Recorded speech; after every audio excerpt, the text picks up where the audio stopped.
There's been a lot of talk recently about Metroid Prime 4 Beyond, and rightfully so, because the game is coming out this year. I wouldn't want to have it any other way.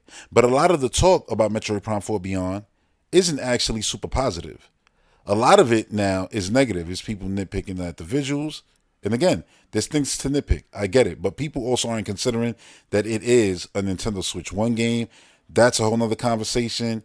People are picking on the brand new gameplay elements like Viola. Like, they're picking the game apart, right?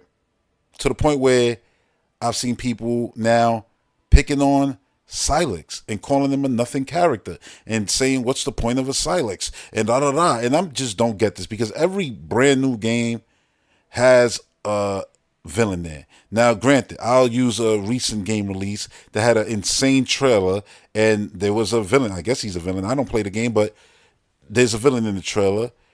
And I'm talking about Death Stranding. And he had a badass guitar. Now, was that villain better introduced than Sylux? To some people, just with no knowledge of the IP, they would probably say yeah, because he looked crazy. The game looked like a visual spectacle, and he got a guitar. What's not to like about this guy, right? Versus this dude who walks in here, you know what I'm saying, doesn't have a face, bursts in this room with a bunch of aliens, and that don't mean nothing to them. And it's like, yeah, so they stared each other down. Okay, cool. I guess that's the person you're gonna fight in this game.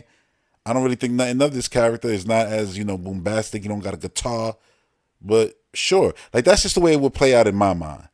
But some people acting like, oh, no, this is trash, the worst thing ever. And it's weird, because I remember playing Halo 5, and I remember liking the Didac, and I remember them not paying that off at all. The whole thing was epic. Until you realize there's never going to be a boss fight with this character. There's never going to be a conclusion to this character. Actually, they're going to conclude that in a novel somewhere. Not in a game, not in Halo 6, nothing like that ever happened. See, that was whack. But we had all this hype going into that character, and then that character just didn't land. I'm saying all this to say, they're not even giving Sylux a chance. Now, let's talk about Sylux, and let's talk about what Sylux actually has done. So Sylux blasts his way into the room in this Metroid Prime 4 original trailer. He comes in there with space pirates, which, if you are a Metroid fan, you love space pirates. No different from if you're a Halo fan and you see your cast of Halo fodder that you always have. You're going to be like, oh yeah, I love, that this character and that character, it popped up in this brand new Halo trailer, because now we get to see them in all brand new graphics and da da da. The point is that they mean something to you, right?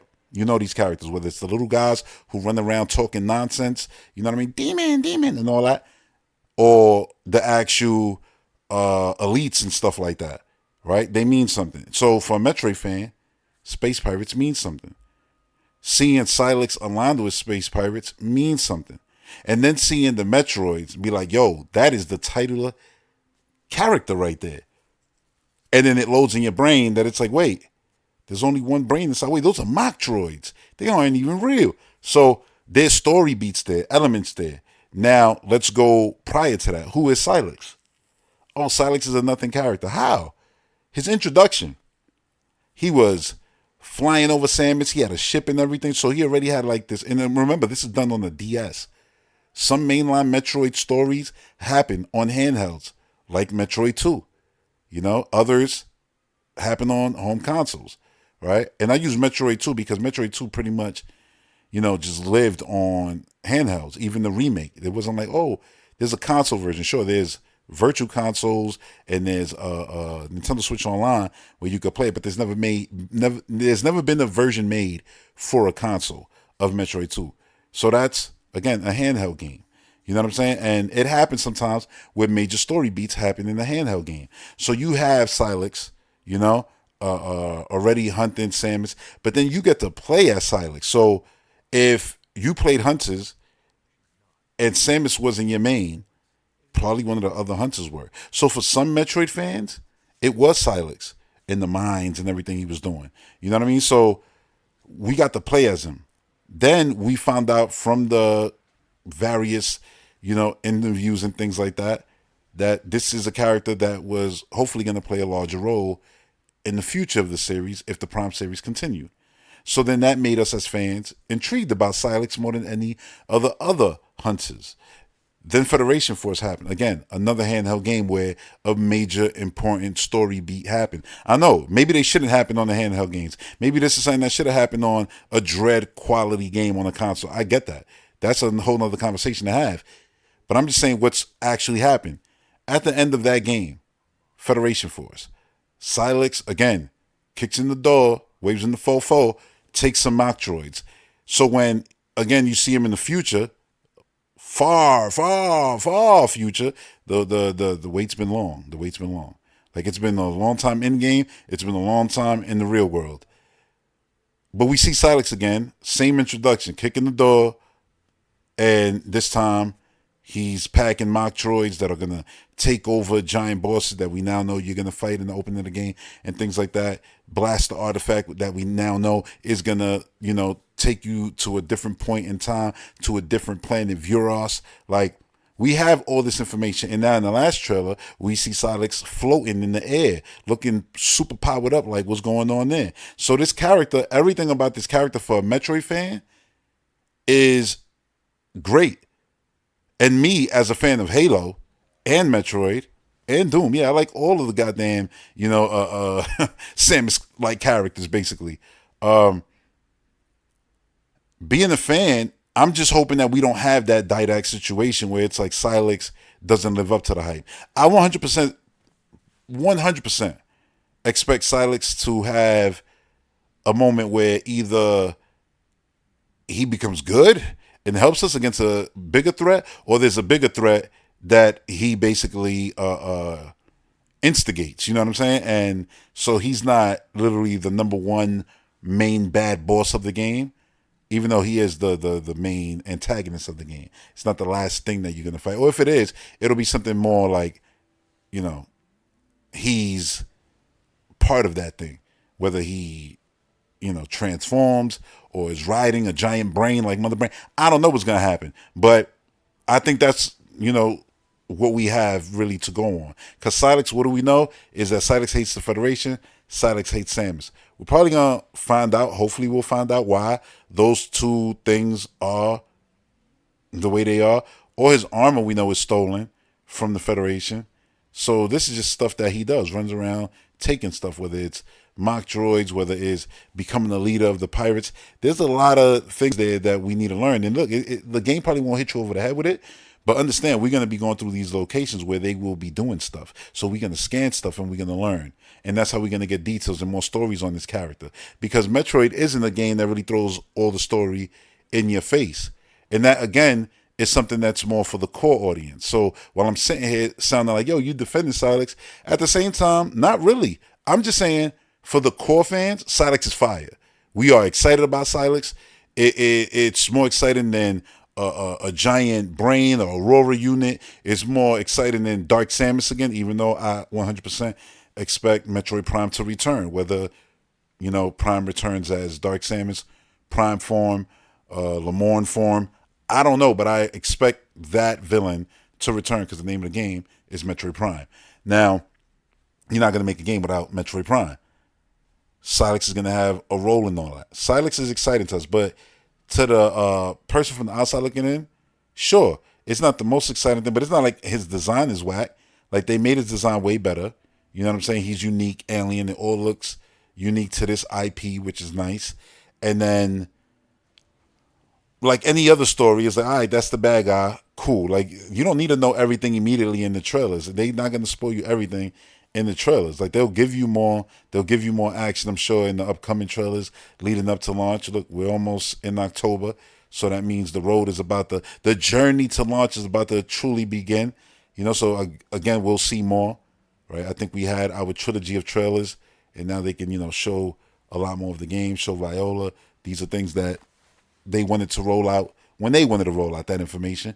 We got that information, and I think now, we're gonna get those kind of trailers where it'll show a lot more interesting things happening, but none of it is going to be answering anything. It's just going to be cool imagery. We're going to be like, yo, what's that? What's going on with this? Because that's what Metroid does. That's what the game does.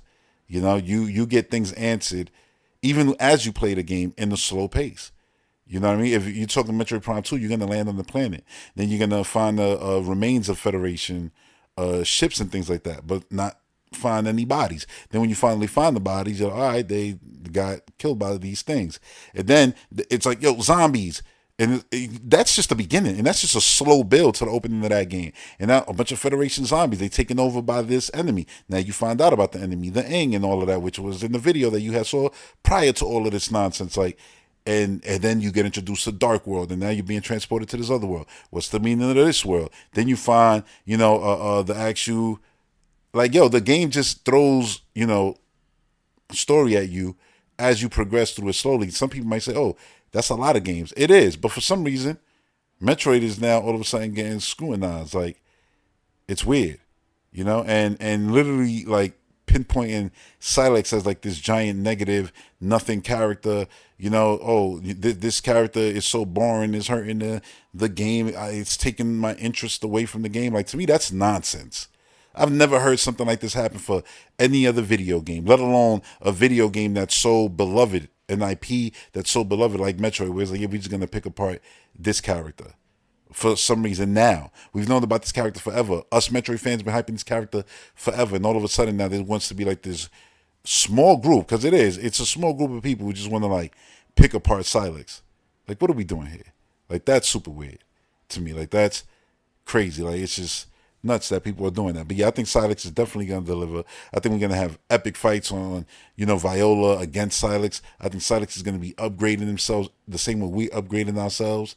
And we're going to have multiple epic encounters. No different from the multiple epic encounters we had with Metroid Prime throughout the whole series. Whether it was Prime form, Dark Samus, and different forms, even the Aurora unit form from the end of, the trilogy. Like, yeah, man, like there's to me so much potential with this character, and it's intriguing. And I want to say this, the fact that this character has gone so long, being built up, and the fact that the series hasn't, ever been that super popular series that can consistently get games, the build up to finally now have this character in the game and everything is no different to me than what's happening right now with Zelda. Like, we're going to actually get the imprisoning war. You know how long Zelda fans, we've been talking about the imprisoning war and what happened there and different theories and da-da-da. And now we're going to actually have a game. We already had a game that dealt with it, but now we're going to have a game that literally plays it out and you play it out. And that's amazing. You know what I'm saying? And it took forever to get to this point. And now it's finally going to pay off all the different conversations, think pieces, fan fictions that we've done as Zelda fans throughout, the 40 years of we probably known about the Imprisonment War for what? Over 20? So for all those years, you know what I'm saying? Like, we've had this thing that was alluded to. And not a lot, there's not a lot you could pick apart. It was almost as thin as hates Federation, hates Samus, but we love this idea. This small little thing, like, it could mean so much for the lore of the Zelda series. And now Nintendo's playing with it. And we didn't ever know if they would actually play with it. We didn't ever know if this would actually happen, but it happened. And it's happening right now. And that's exciting. And it's the same thing. Like, for me, as a fan of both these IPs, these are two of my favorite IPs, period, in all of entertainment. Like, these are two giant moments happening, you know what I mean? Literally back to back. And it's awesome. So to me, there's nothing negative to be said. But there's some people who even negative on, Age of Imprisonment. And it's like, yeah, this game, like, and it's weird because it's just a side thing. Like, nobody gives Mario no crap when he's paper or RPG or playing various sports games, parties, anything, kart, Smash, but like nothing. Like, he's good with it. But other IPs, whenever they try to do other things, there's always like this group who wants to hate on it. But again, that is a whole different conversation, because even Metroid like has done its spin-off stuff, and that hasn't always went great. We know the hate that Federation got, and granted, we was in this low. We wanted what we wanted, which is what we get in this year. We wanted Prime 4 at the time. So when Prime came back and it was this and what was it called? What was it? Whatever the ball game that was in there, Boost Ball, whatever it was called. Blast Ball. I said Boost Ball. That's something completely different. That's a Morph Ball game. Blast Ball was in there, and yeah, people were just like, this ain't it. This ain't. Nobody asked for Rocket League Metroid, especially on the handheld. We got the Wii U right here. We wanted a Metroid on that. It was a lot that went against that game. But the point is, like, if that spinoff, it dropped a little nugget for the intro to the brand new Prime game. So at the end of the day, while we didn't want that still played out and was, I won't say it was the catalyst for Prime 4, but it was part of the journey. And look, it's a journey that I'm ready to see the payoff. Could Sylux turn out to be a nothing character? Sure. Is he a nothing character? No, we don't know nothing yet. You can say, you just said he's nothing. We don't know that. Yeah, but then that's anything that you don't know. We got to learn. You can say that about anything you're watching right now. A movie trailer, Avatar, the Fire Lady. Oh, yeah, she's a nothing character. Like, because we don't know. Oh, well, her place burned. She wants revenge. That's nothing. Like, you could do that to anything. But I'm intrigued by that character. I want to know more about her and everything. You know what I'm saying? Like, you could do this to anything. So picking apart Sylux is whack to me. Why is that all of a sudden people trying to, I don't know, dilute this game in some way, trying to make it less of. I hope it's not something where it's like, because Metroidvanias are out there that people now prefer more than Metroid, so it's like, oh, I don't know. I don't know. I'm not trying to make nothing up. I ain't trying to say this fan base is hating on that. I don't know where it's coming from. I don't know if it's just people upset with Nintendo right now and their prices and things like that. So it's like, yo, just shit on Prime. I don't know what it is, but or it's just like, yeah, I'm not loving these trailers. I don't like Viola, so I'm gonna just dump on the game. And I'm like, and then what happens if the game comes out and you love it more than any other games in the trilogy? Which I know for y'all, that's never gonna happen. Y'all have already decided Prime is the best game of all time. That'll never change. Ocarina of Time, greatest thing ever. That'll never change. No matter if games come out and straight stomp on those games, like every other game in the trilogy. Anyway, y'all gonna say, nah, it's the best. And I get it. First impressions and all that, nostalgia and all that. I understand. But yeah, I don't really fall into that jurisdiction of not letting the new thing be better than the old thing. So while you sitting there hating on these new ideas from the creators a ton of the creators who brought you the previous thing, and you're just like, yeah, bad. Like, I've seen people like, yeah, I'm not buying it. I'm not this, that, this, that. It's just weird to me. It's like, we waited all these years to get here. And to see people claim to be diehard fans, but like, I'm not going to buy it because Metroid ain't supposed to be open world. That's weird. But I honestly hope, I hope you was in that same boat when Breath of the Wild came out and you was one of those Ocarina guys. You know what I'm saying? Ocarina, this kind of Zelda. That's real Zelda. Open air Zelda ain't real Zelda. Yeah, I hope you was one of those back then, because then hopefully it'll all play out the same. You'll be sitting on the sidelines, screaming at clouds. Game will go on to be the biggest one in the series, and it'll take the game to brand new heights. I'm really hoping this is that Fire Emblem game, the one where Nintendo was like, listen, man, if it don't do numbers, series is done after this. And then they went on to do numbers, and now Fire Emblem games close out shows. And that makes people salty. But me, who doesn't even play Fire Emblem, it makes me happy because I knew where that series was. And I always remember Fire Emblem being there, and then all my other favorite Nintendo IPs, even though that's the one that I never really played. You know what I'm saying? Like, it was like, yeah, I played Kirby, I played this, I played that, I played it. But Fire Emblem I knew those is part of the family too. So to know that was going to go away one day and become a Star Fox, which is something that I love and is gone, or F-Zero or something like that, which, yeah, came back with 99, but been gone for a long time, new entries and things like that. Like, I don't want that for no IP, and I don't want that for none of y'all who love IP. You know what I'm saying? So now we got Metroid coming back after all these years in the way that we want it, in the way that other M wasn't, and hell, even for some people, in the way that Dread wasn't, which is sad because Dread is a masterpiece. Thank God that the numbers, actually lived up to the quality of that game. The best of the best. But anyway, like, I know I'm probably doing too much here, grasping at too many different ideas of what it could be. I don't really care what it is at the end of the day, because all I care about is that the game comes out and is great and has everybody who's speaking on it in any kind of negative tone, even if it's not super negative. Even the ones who is like, yeah, I'm a bit negative on it, I'm not feeling what I'm seeing, I'm still going to get it though because I love Metroid. Like, I hope the game satisfies everyone, all of y'all. All the people on the fence right now. I hope y'all all climb over and join us. You know what I'm saying? Because I'm 100%, thinking that this is gonna be 100% a masterpiece. just like the other entries in the series. I know some people will be like, "Oh, all of them weren't masterpiece. Only one was." Like, good for you. To me, the whole trilogy was. So it's great that I enjoyed the trilogy more than you ever did, and hopefully, I'll continue to enjoy it more than you ever will. If you're gonna sit there and just hate it because it's open, even if you find it cool, be like, yeah, but still, I'm not gonna give it the love it deserves just because I don't like Viola still. Like, whatever the case may be, I don't care. You could do whatever you want to do. I'm gonna do what I'm gonna do. I'm excited for Sylux. I believe in the Sylux hype. I believe that he's gonna be an epic character that when we are on the other side of Metroid Prime 4 Beyond, we'll probably be asking for Sylux to return. I mean, he's getting an amiibo, for crying out loud. I think that they gonna do something really cool with this character. And I'm one who loved, Dark Samus. But I also love the SAX and all of that. And those are just like, bizarro Samuses. But still, like, I love those characters. But I also love I love the Space Pirates. I love Metroids. I love what this IP is. And so far, all the villains that they've had in the series have been pretty damn good. For the most part.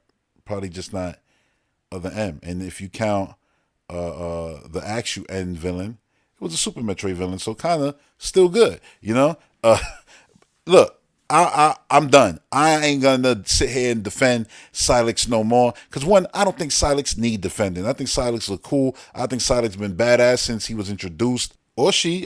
We don't really know. But honestly, since Hunters, I thought Sylux was cool. I thought a lot of the Hunters were cool. But I thought Sylux was one of the standout ones. Trace was cool. Like, but Sylux was cool, and his trailer was epic. The way he came in and took out the Federation soldiers, the fact that he had this issue, and they gave you that like story where it was like, oh, there's a connection there to Samus and the Federation. It just made him intriguing. So for hardcore Metroid fans, we have been waiting, and yeah, you can't basically tell us not to be hype about this character. You can't try to make us think that this character is whack, because we know this character. Even though we don't know this character, we have a connection to this character, and we looking forward to seeing the payoff of this character. And we've been waiting for years, man. Y'all ain't gonna dilute that for us at all. So yeah, that's all I gotta say about Metroid Prime 4 Beyond right now.